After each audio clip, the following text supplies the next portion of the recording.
Today marks the dawn of a powerful collaboration between two pillars of the pro-life movement, the Society for the Protection of Unborn Children and the Knights of St Columba. United by a shared commitment to defend the dignity of every human life, these organisations have joined to launch a transformative initiative, the Spiritual Bouquet. Here with me today to discuss the Spiritual Bouquet is Harry Welsh, the Supreme Knight of the Knights of St Columba, and John Deighan, the CEO of SPUC, the UK's largest pro-life organisation. So, welcome to you both, guys. Great to have you here. So, Harry, can you tell us what the Spiritual Bouquet represents and how pro-lifers can get involved? The Spiritual Bouquet represents us joining collaboration with SPUC. Pope Francis announced recently that the year 2024 was going to be a year of prayer leading up to the Jubilee year in 2025. I have to be honest and say, I don't know how I found out quickly. I really don't. I suddenly found this thing and I thought, and I phoned Brother Charlie McCluskey up, who's a past Supreme Knight, but he also works with SPUC. And we have collaborated with SPUC in the past and had a very good relationship with him. So I threw this suggestion at him to see, can we take it anywhere? And the idea is for us to have prayers, rosaries, holy hours, 40 hours adoration, possibly again, anything that we can do, prayer. Lots of our brothers are what we would class as 7-day-a-week daily massers, and they lead the rosary in their church every day, and we have a scheme on our own that we have a daily mass scheme. So I thought if you put it all together, then you would have a continuous year of prayer, and we have that there. And the hope is that by collaborating with SPUC that we can pray for the end of abortion. You know, and that's where it's all leading to. Although Francis says it's a year of prayer, we then have a specific theme for it. Yeah. So what led you to developing the idea of a spiritual bouquet? Basically, in 2014, the Knights of St Columba had a spiritual bouquet before, and they presented it to the Bishops' Conference of England and Wales and Scotland, and in conversation with Brother Charlie again, we mentioned the Spiritual Bouquet, and we thought we would maybe try that again and see if it works. And having a straight theme, you know, and as you know, the theme is, get this right, let it flourish, the sanctity of life from conception to death, so that we have this. Because again, we know, as SPUC knows, you know, if you're going to stand up against abortion, you've got to put your head above the parapet, and you have to let as many people know as possible. And we have over 300 councils in the UK that will be taking part in this. Amazing. And so, John, SPUC and the Knights of St Columba, you know, have a wide range of campaigning activity, from political campaigns, public outreach, and educational initiatives as well. Do you think there is a spiritual dimension to pro-life work in making abortion unthinkable? Well, SPUC is strongly constituted with a Catholic support base, you know, and so many of those supporters, they see prayer as the fundamental part of their pro-life outreach. Over the years, we've been involved in many different initiatives. More recently, we did the 10 million prayers for life. We've done initiatives with the Knights in the past. So we do the practical things that you're talking about, the lobbying things and trying to, you know, speak to civil society. But for most of us, we can see the spiritual dimension of it. You know, that as people of faith, we do see that there is good and evil in the world, and if the killing of innocent life in the womb is not at the pinnacle of the sort of evil things that happen in the world, then what else could it be? So I think the fingerprints of a spiritual battle seem to be evident in so many of the activities that we undertake.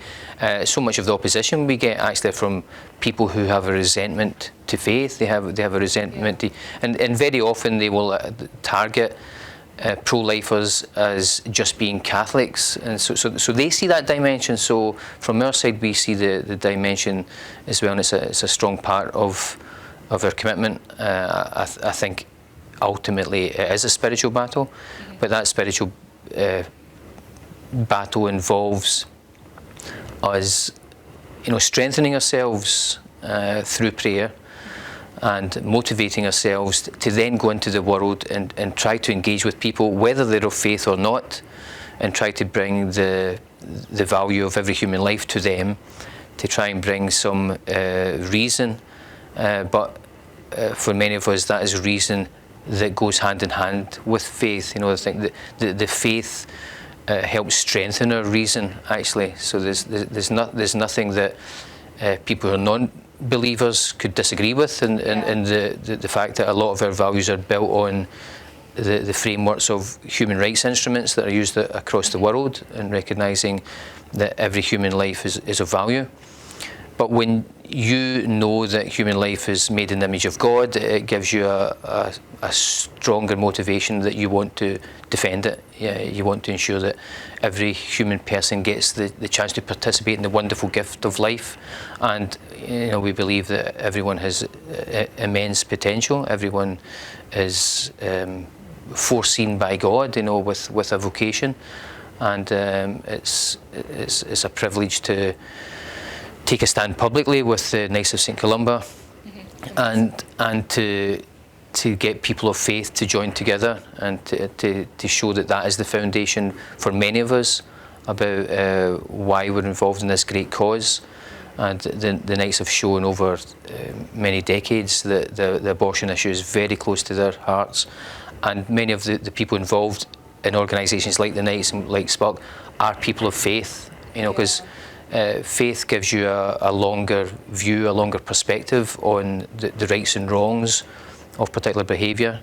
And so typically people of faith can recognise the evil of abortion more profoundly than the general society can. Mm-hmm. Well said, John. I think what you said there about prayer and spirituality strengthening you in this fight, because it is 100% a spiritual battle. We see that you do get demonized and yeah, just absolutely when you put your head above the pulpit, like you said earlier. And so how important then is it for the Knights of Columba to join the fight to end abortion? Oh, it's one of the things that we have in the forefront, to be quite honest. And it's something that should be there, because as a Catholic organisation, now I can say we're a Catholic organisation, John has to say people of faith, but we're a Catholic organisation, and in the Catholic Church, we're told that Jesus knows you before you're even in the womb. So we're already looking at our faith and seeing where we're going, and Jesus already knows us before we actually get into the womb. So for Catholics, these are the sort of things that we believe. So that's where we're coming from as an organisation, and we're a family organisation as well. So for example, our Supreme Council, we had 3 young children there from, I think he was 6 months to 5 years old. And over the years, many years in our order, we've had lots of young people at the Supreme Council, our AGM, but we do lots of things with young people as well, and so we have all that as far as that goes, and that's what's important for us, to be able to stand up and say, this is an abhorrent situation. We should not be killing the amount of children that we have been killing over the years. It's just not acceptable for a practicing Catholic to accept the fact that somebody can go out and have an abortion whenever they feel like it. Scandalous. And so, John, why more than ever do you think it is vital for pro-lifers to become actively involved in our efforts to protect unborn babies and mothers from, abortion? I think simply from the evidence of the corrosive effect of abortion, we're seeing the amount of damage it's doing. Part of the work that we do is that we counsel women who've had abortions. We also support women who are in crisis pregnancy, often with partner organisations that specialise in that area. But we're seeing how it's corrupting the whole nation, how it's darkening consciences, how it's corrupting the medical profession. They've thrown out the Hippocratic ethics that once protected all patients, and they're treating pregnancy now as if it's actually an illness rather than a natural condition. So it's devaluing so many positives. Even philosophers would say life is a natural good, but we have made abortion such an integral part of our society now that you can see how that's corroding the understanding of life being a good. Life is now actually seen as a threat, and we're now hearing even some environmentalists start to say, oh, there are too many people in the world, we need to get rid of some people. So there's a nihilism setting in, and I think abortion is at the heart of that. Abortion seems to, in my view, corrupt everything it touches, whether that is the medics who are involved in it, the women who are damaged by going forward for that, or the politicians and legal system that has supported it for all these decades. So now more than ever, we need to turn the tide back, because our society simply will not survive at the rate we're killing the future generations. So Harry and John, thank you so much for coming in today. It's been a pleasure to discuss this new initiative with you guys, so thank you very much. Thank you very much. Thank you.